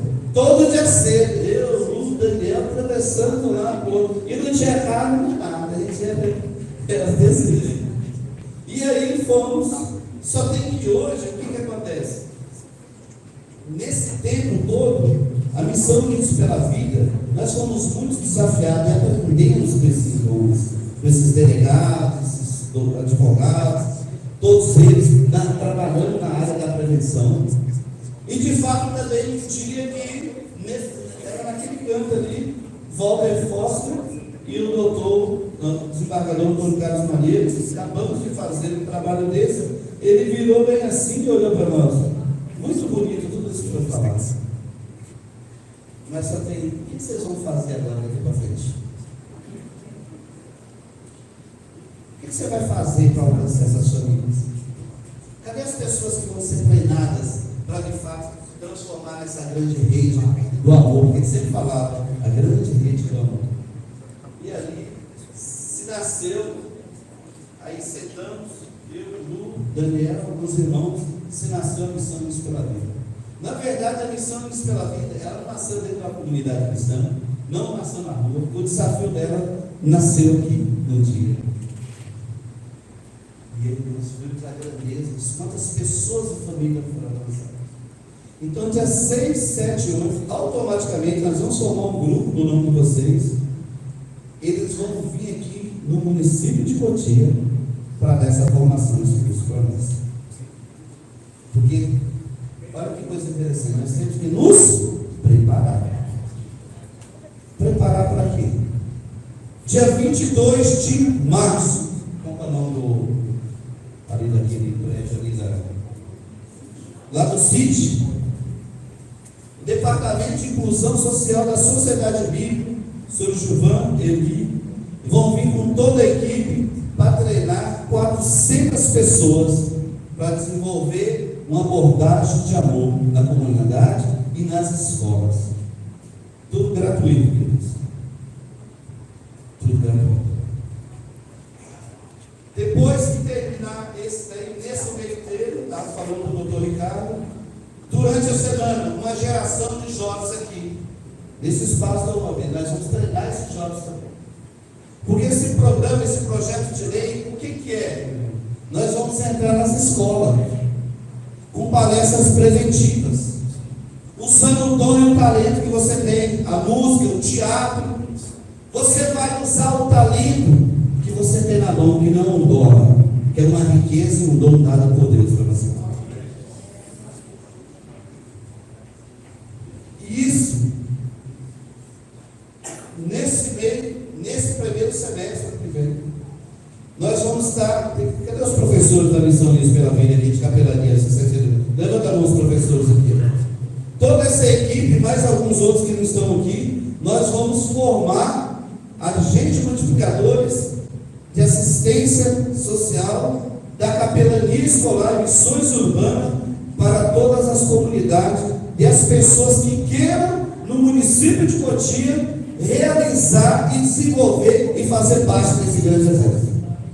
E aí nós vamos fazer a estratégia das regiões dos bairros. Aquela comunidade de tal bairro, ela vai cuidar de tal escola. Aquele está em determinado local, ele vai cuidar daquela escola. Mas só tem que vai ser diferente. Nós não vamos lá como anônimos, nós vamos falar com pessoas com conhecimento de causa, com sustentabilidade, sabendo, de fato, como o Rafael falou, a palavra verdadeira de alcançar aqueles corações. E toda essa equipe, essas pessoas que nós vamos treinar, também junto com a SAPDH, todos os psicanalistas e os que estão estudando também, eles vão estar junto também com esse apoio de sustentabilidade do descontrole emocional que a nossa sociedade está vivendo. Eu já tenho lidamos com realidades, com casos que nós sabemos que de fato isso não depende do poder público. Isso depende de cada um de nós, dando as mãos, que juntos nós somos mais fortes. Então, diante de tudo isso, você veio aqui, não foi porque eu chamei você, não foi porque você viu um banner nas redes sociais, não foi porque chegamos até aqui esse dia, não foi. Nós estamos aqui e você está aqui, porque você foi escolhido para um propósito de manifestar o grande amor verdadeiro, através da sua vida, manifestando cada vida, cuidando de você, do seu ensino. Você vai de fato transformar você, quanto todos aqueles que estão à tua volta. Então, quantos entenderam aqui? Agora eu quero perguntar aqui, quem está comigo nesse grande projeto aqui? Levanta a mão. Tira uma fotografia aí, só quem está mesmo. Só quem tem cara convida, irmãos. Deixa eu te falar para você, você não vai representar nenhuma instituição, você vai expressar um verdadeiro amor a uma verdadeira vida, que precisa de estender a mão, precisa de um abraço, precisa saber que ele vai se sentir amado naquele dia, como que ele nunca sentiu. Porque só pode dar amor, quem recebe amor. Eu só posso dar o que eu tenho, se eu não tenho, eu não posso dar. Agora, partindo para considerações finais, antes de nós entregarmos aqui, eu gostaria nesse momento de estender aqui a palavra à mesa. Como eu vou dizer as palavras, rapaz, tu fala bonito demais da vida. Não, tem pior que é simples. Lá na Cracolândia, ele faz a gente passar vergonha. Né? A gente chega lá bonitinho, ele fala, mas o cara fala bonito. Vocês ainda vão crescer desse jeito. Doutor, gentileza, suas considerações?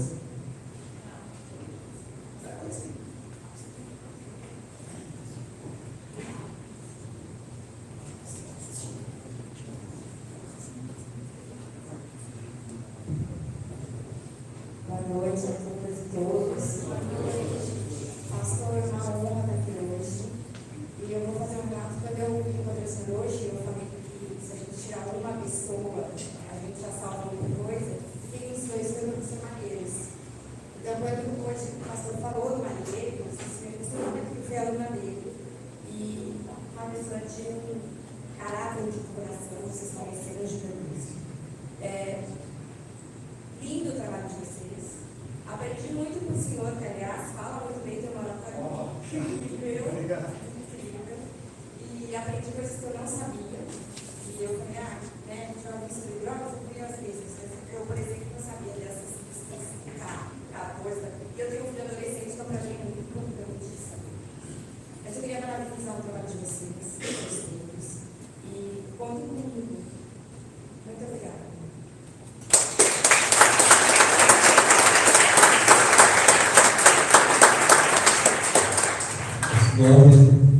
Doutor Duca, né?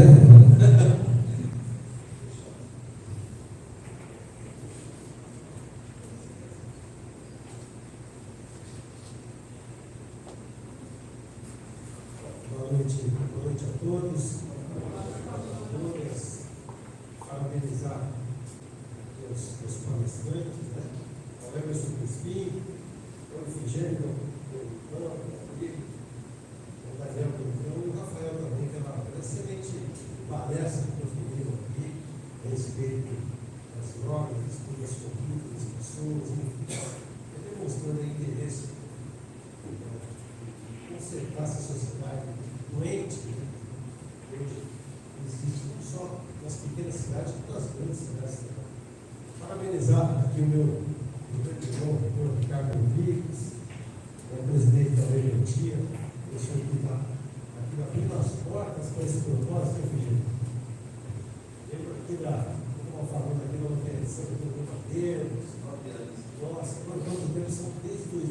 14, né, que a gente começou esse trabalho, e aquilo que você falou a respeito das pessoas, tinham que ver as pessoas, hoje a pessoa estava lotada, era cheia, isso para mim é uma satisfação, não só para mim, mas como a própria casa, a própria alternativa, que ela se seja aí agradecida, homenageada por todas as pessoas que hoje comparecem aqui, a tratar um assunto tão importante que é a respeito das obras. Eu queria também parabenizar também ao nosso grande vereador Miranda, pela presença, pela experiência que a gente teve em comparação às pessoas que a gente convida, às pessoas que a gente traz aqui. Ele é único. Ele é único dos 17, 15 vereadores. Hoje o Miranda apresentando aqui, parabenizar, abraçar essa causa uma causa muito importante. E gostaria também, aquilo que o Figueiredo passou de fala, levar, abraçar e levar isso à população que está necessitando de eu, na verdade, eu tenho uma posição particular sobre drogas, sobre tudo aquilo que eu escutei, que eu ouvi a respeito das drogas, e particularmente eu acho que o crack é uma droga que está acabando com pessoas, acabando com famílias, e aquilo que se fala com relação à prevenção, eu acho que é muito importante a prevenção com relação a isso, porque se não houver a prevenção, a gente vai conseguir combater esse mal, porque esse mal é muito grande. Então, eu acredito nessa proposta, acredito que já desde o início, desde 2014, quando foi feito, você bem lembrou com relação à nossa proposta, foi aqui o tema do crack, apaga essa ideia, que é um movimento, até peço ao presidente que tem falado, que dê continuidade nesse trabalho, para poder disseminar, para poder propagar toda esse programa que foi feito, essa proposta que foi feita, para a gente poder não só levar, porque também não adianta só ficar aqui, mas se levar isso aí para fora também, levar aos estados, levar às cidades, levar aos estados, passar a todo o Brasil. É importante, inclusive, foi falado também a respeito dessa manifestação e também a figura de um documento, a partir de agora, para que se leve às autoridades competentes, para a gente tentar ver se a gente consegue propagar essa proposta tão bonita que é a prevenção e cuidado com as famílias que estão doentes a respeito disso tudo. Então, eu parabenizo a todos, a ordem de todos, meus amigos, advogados presentes, as pessoas, os assessores, o coração, o diretor da Legotia, o vice-presidente da Legotia, todos aqui, o conjunto, manifestar essa vontade, essa manifestação de vontade, essa preocupação em relação à sociedade. Então, eu agradeço o convite que eu fico aqui, para estar presente por aqui, com certeza que a gente vai trabalhar junto, vai trabalhar prosperando toda essa proposta Brasil. Principalmente você, Figueiredo, grande amigo, grande educador, assim, então vamos contar essa história. Se do meu lado falando, você me chama de atenção para essa história comigo. Você vai ver, ele vai falar já. Essa história é minha, parabenizar você por aquilo que você passou, por tudo aquilo que você leva pela tua bagagem, que vem carregando a sua bagagem em prol das pessoas necessitadas, das famílias carentes, sempre bem servida na sociedade. Parabéns a você. Parabéns a todos aí pela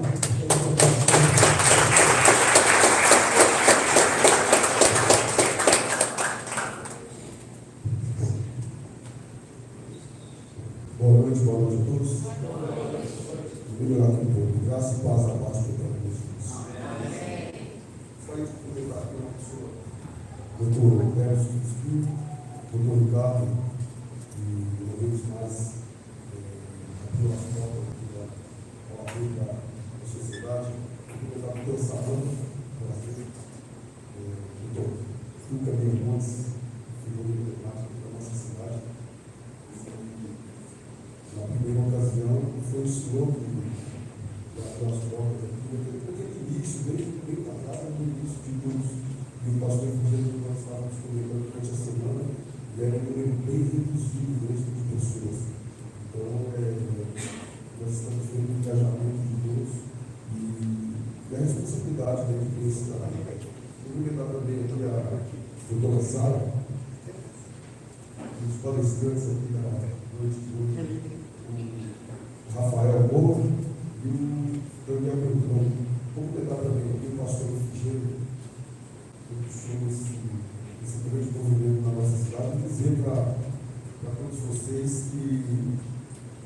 desafio gigantesco. Como foi dito aqui, e por muitas pessoas, é dito que a programação e estabelece algumas nomenclaturas para as drogas, mas eu acredito que a maior droga é a falta de amor. Como foi dito pelo nosso irmão aqui, que de nada adianta nós fazermos tudo isso se nós não tivermos o amor, porque eu acabei de escutar um relato do pastor Efigênio, que o senhor, o irmão e o meu irmão foram naquela noite. Irmão, você tem noção do que é você pegar um drogado na rua? Você tem noção? Se uma pessoa já é viciada no álcool, já é difícil você sentar perto de uma pessoa, você imagina que você ali ia abraçar um craqueiro aí na rua, uma pessoa que está tomada pelos vícios do entorpecente. Você tem noção que tem que ter muito amor. Então não adianta falarmos tudo isso se nós não tivermos amor. E muito bem colocado pelo campo é a base.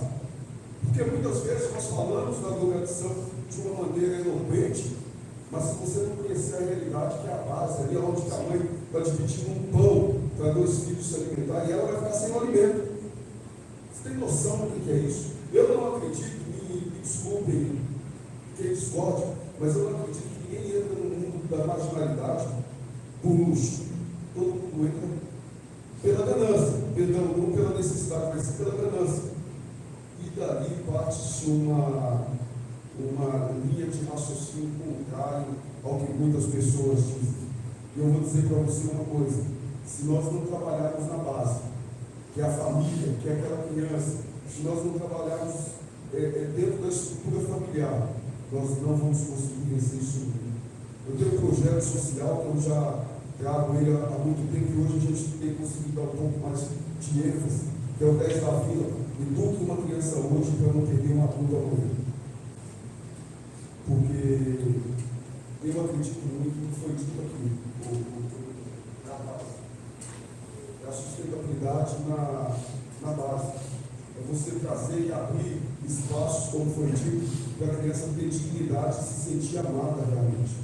Porque quando você vai pegar a maioria dos que estão aí, é porque eles se sentem rejeitados na sua grande maioria. E a palavra de Deus ela é bem clara, pastor Vigílio, quando ela vai dizer no livro de Gálatas: aquele que sabe o plano, ele não tem que vai poder. Então investe na juventude, investe nas crianças. Eu sei o que eu estou falando, porque um dia eu tive que ficar do lado de fora no restaurante, lá em Belo Horizonte, na Avenida Amazonas, esperando as pessoas fazerem a refeição para me dar um pouco de comida. Eu cheguei a passar um pouco da minha vida que eu escutei uma mulher falando, mas assim, não vai passar dos 20 anos de idade. Eu cheguei cocaína no trato, colocar uma vela embaixo do trato para não passar cocaína. Mas hoje, pela misericórdia do Eterno, hoje eu tenho um testemunho de vida e consigo comparar isso com as pessoas e dizer: não desiste dos seus sonhos, não desiste de você, porque eu cheguei, porque Deus me colocou aqui, então você pode chegar lá. A primórdia de tudo é o amor, é não desistir. Então, eu não estou aqui hoje apenas como uma autoridade. Eu estou aqui hoje como um agente que traz a gratidão de ter a oportunidade de poder servir essa sociedade que nós sabemos que tanto necessita. E eu tenho certeza, como o senhor acabou de falar, doutor, que nós temos que comparar, eu tenho certeza que nós vamos nos incumbir dessa missão e vamos trazer muito mais pessoas para combater esse combate junto conosco. Deus abençoe a todos. Uma boa noite.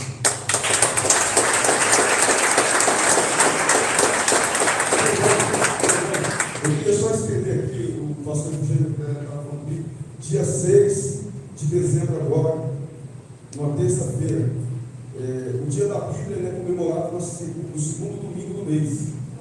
Mas pela primeira vez nós vamos ter essa comemoração na Câmara Municipal de Cotia. E eu queria não estender um convite, mas fazer uma convocação a todos vocês para estar conosco ali no dia 6 de dezembro, às 19 horas, na Câmara Municipal de Cotia.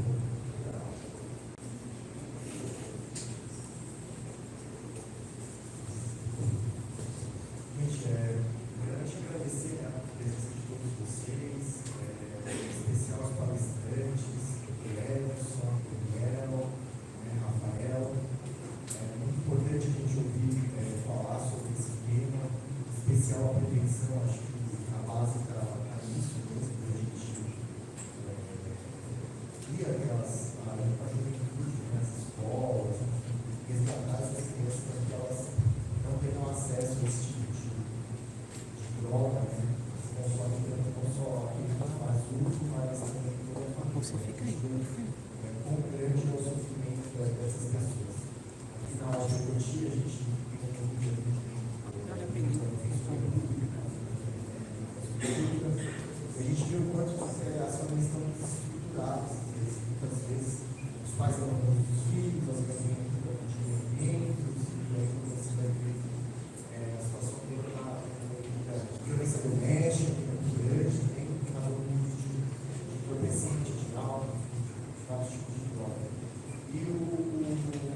um grande parceiro da Hora Cotia, tem nos auxiliado muito, criamos um grupo aqui de atendimento para a mulher vítima de violência doméstica, e a gente fazia os plantões na luta também, do RFG, e a gente fazia os plantões às segundas-feiras aqui, e ele e a esposa estavam sempre à disposição para a gente poder ter um acolhimento mais humanizado dessas mulheres vítimas de violência doméstica, que infelizmente sofriam aos finais de semana algum tipo de violência dentro de casa, e aí nos procuravam na segunda-feira para tratar desse assunto, e aí a gente tinha aqui o serviço de cardiologia, de apoio psicanalítico dessas mulheres. Então elas eram acolhidas, tinham orientação jurídica, e aí também acabavam, desde que quisessem, acabavam aí conversando também com a nossa equipe.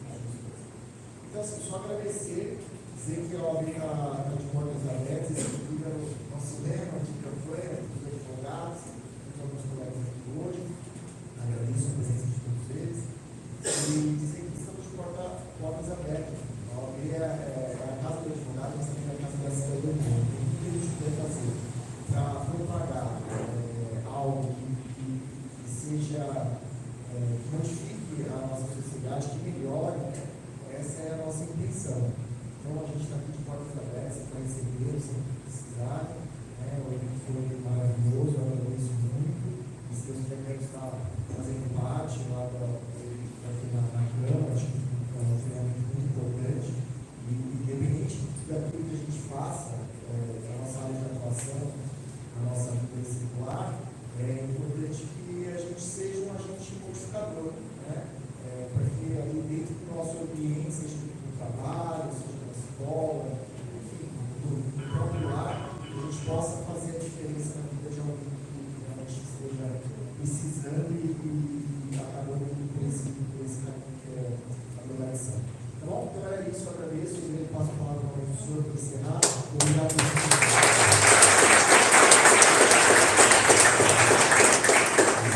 Estendendo aqui as lideranças, estenda esse convite para aqueles que estão ali caminhando com vocês, os braços de vocês, porque sozinhos nós não vamos conseguir. Nós precisamos desse momento entender o que é o valor da unidade do corpo do Senhor. O Senhor falou assim, para que o mundo creia que nós somos um, nós temos que entender o quanto que o Pai e Ele se tornam para que o mundo creia. Então nós temos que ser um que forma, um amor. E é de fato isso que vai suceder. Gostaria de convidar que agora os partes finais, a gente vai fazer um momento de honra para as autoridades aqui. A Jéssica, coordenadora, diretora da JUPAC e da SPDH, Então. Boa noite, gente, tudo bom? Boa noite. Eu não vou só entregar a certificação no mérito aos participantes, mas eu quero falar de algo que marcou a minha vida, né? E tem muito a ver com esse tema, diga não às drogas. Eu tinha 9 anos de idade e teve uma operação policial na frente da minha casa. E ali, eram 4 horas da manhã, eu dormia no quarto da frente. E ali, eu de repente ouvi tiro, ouvi voz, ouvi correria. E quando eu olhei para frente, saiu meu vizinho de frente. Ele tinha perdido o pai, ele tinha entrado no mundo das drogas desde a infância. E aí eu vi aquela correria e saí, a polícia correu atrás, ele subiu em cima dos telhados da casa, não dá para contar a história toda, nós já estamos no final. Ele subiu nos telhados das casas da minha rua e caiu no telhado, que era bem fraquinho. E ali os policiais pediram para todo mundo sair de dentro de casa e começou a metralhar aquela casa. De repente, eu vi um rapaz todo sanguentado cair no chão, todo sanguentado. E os policiais diziam, nossa, ele é de menor, mas ele estava apontando tudo na cidade. E aí os policiais foram realmente para matar. E ele deitou no chão, todo sanguentado. De repente, eu vi uma pessoa correr, não, meu irmão não, se jogou em cima do irmão. E todo ensanguentado, o policial, não sai de cima, que ele vai morrer, está pronto demais, ele vai morrer, não, você não vai matar o meu irmão. Então, o meu primeiro honra mérito é uma pessoa que Deus colocou na minha vida, o nome dele é Iverson Crispim. vida para o irmão dele naquele dia se ele não tivesse feito esse ato. O irmão dele hoje estaria morto. Né?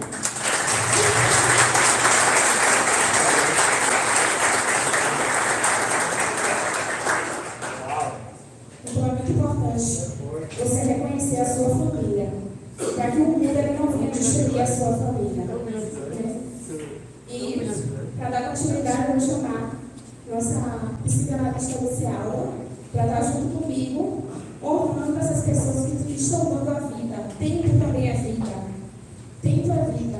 Dedicação é vida. Vocês que se formaram, vocês que estão aqui, estão dando a sua vida para um bem maior. Né? Livrar outras pessoas da morte, livrar outras pessoas não só das drogas, reconstruir famílias. O irmão dele hoje é casado, tem 3 filhos e eles vivem. Né? Ele é um trabalhador. As polícias e as drogas iam destruir uma pessoa. Né? Uma atitude errada, um posicionamento errado pode levar alguém à morte. A escolha das drogas pode levar alguém à morte, pode destruir uma família. Então esse trabalho é lindo, é maravilhoso, por isso que nós entregamos a nossa vida pela PDH. Quando a gente fala porque a gente ama, porque a gente viveu isso, a gente viveu trauma, a gente viveu ressignificações. E por isso que a gente faz com amor. Isso é com amor. Eu quero reconhecer, com esse certificado, o mérito, pelo seu empenho, dedicação, profissionalismo, no apoio da prevenção e conscientização contra o uso nocivo das drogas. Ricardo Rodrigues.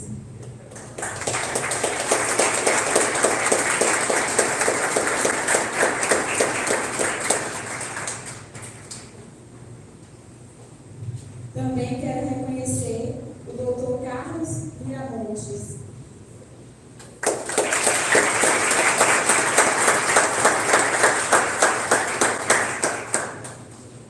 Também quero reconhecer a doutora Samanta Adrotti.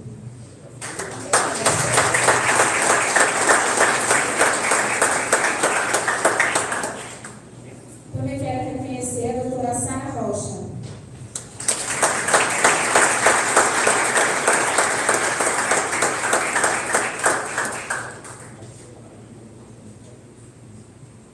Também quero reconhecer o doutor Irã Soares.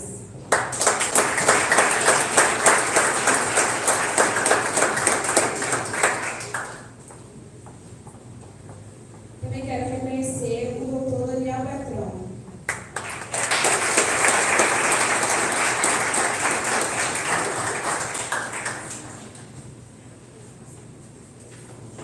Quero reconhecer também o doutor Rafael Moura.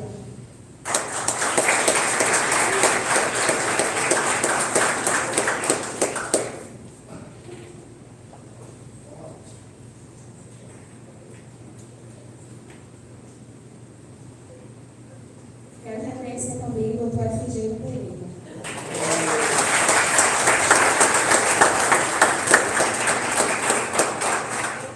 E também, gente, a gente tem uma entrega aqui de um certificado da nossa psicanalista, que se formou, nossa psicanalista, Edna Moreira Cardoso.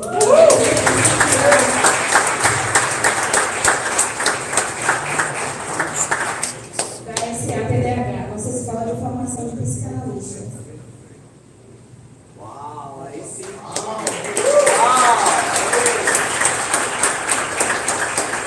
Muito obrigada, gente. Boa noite a todos. Parabéns. Também nós está hoje no Brasil, isso tudo fruto de algo que se uma iniciativa, e se não fosse também eu sei que na área acadêmica, eram muitos professores aqui, e aqui diante do colegiado, né, que é a formação de direito, nós sabemos que o CNJ, que é o Conselho Nacional de Justiça, né, a literatura que de fato ele dá uma validação e tem algo que chama assim Tratado de Haia, que é o apostilamento de Haia. Essa documentação é feita em sentença da Genebra, há muitos anos atrás, foi um tratado de paz entre nações onde que algo poderia um servir ao outro, que servia e teria aquele conhecimento diplomático. Então, se você tem uma formação hoje, do mesmo nível superior, se você for para outro país, você tem que ir fazer esse aproximamento. Né? E hoje nós, o Instituto Educacional Teológico, Missões para a Vida, então, nós com gratificação de formação livre, profissional, nós fazemos essa validação pelo Conselho Nacional de Justiça. No Brasil, nós somos o único que faz isso. Isso foi tudo fruto de um trabalho de Deus, e nós sabemos que foi um presente, né, do nosso irmão Marias, que deixou esse legado, essa herança também. Mesmo ele lá vai gerando vida, onde que muitos missionários, pessoas podem desenvolver a sua formação em outros países e ter um reconhecimento diplomático, onde que existe uma embaixada brasileira. E hoje aqui gostaria de convidar o vereador Irã Soares para entregar mais um capelão internacional e juiz de paz, também estudante de direito. Não seria, eu creio que é o melhor momento apropriado. Conheci ele esses dias atrás, através do Gustavo. O menino menor que tem lá em casa é ele, e aí eu acho que grande, né? Aí o pastor falou assim: agora vai para lá, deixa o povo carregar um pouco aqui. Mas, pastor, eu gostaria de convidar o senhor aqui, nosso irmão João Carlos Cabral.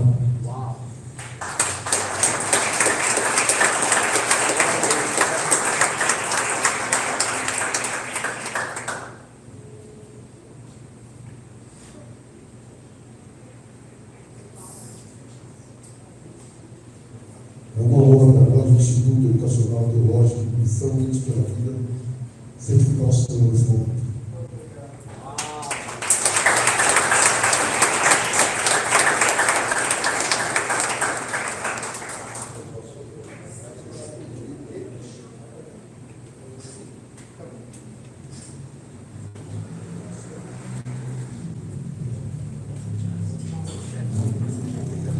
Gostaria de convidar todos a ficar de pé.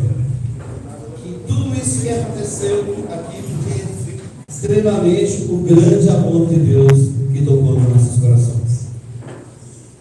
Sem fé, esperança, mas o maior dom é o amor.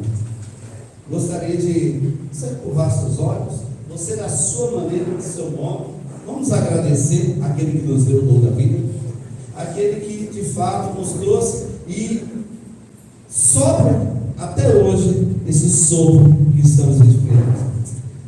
Querido Deus, Senhor, Pai, em nome do seu Filho amado Jesus Cristo, aqui nós estamos aqui sendo reunidos, um só corpo, o só Espírito, sabendo que há um só Senhor, que nos amou, que nos deu a oportunidade de expressar a grandeza e os desígnios do seu amor. Nos leva de tudo que foi falado, cada semente semeada, eu vejo, Senhor, um grande jardim sendo regado pelas suas próprias mãos. Senhor, nós não sabemos, mas podemos escutar e sabemos da grande colheita que vai ser. Grandes pessoas, essa geração, sem dúvida nenhuma, que o que vai exalar é a tua presença e estabelecido através, expressando o teu grande amor. Nós te agradecemos em nome do seu Filho amado Jesus Cristo. Você pode dar uma salva de palmas? Muito obrigado. Tocou a mesa. E sem dúvida nenhuma, nós sabemos que tem tempos difíceis, mas de grandes oportunidades para cada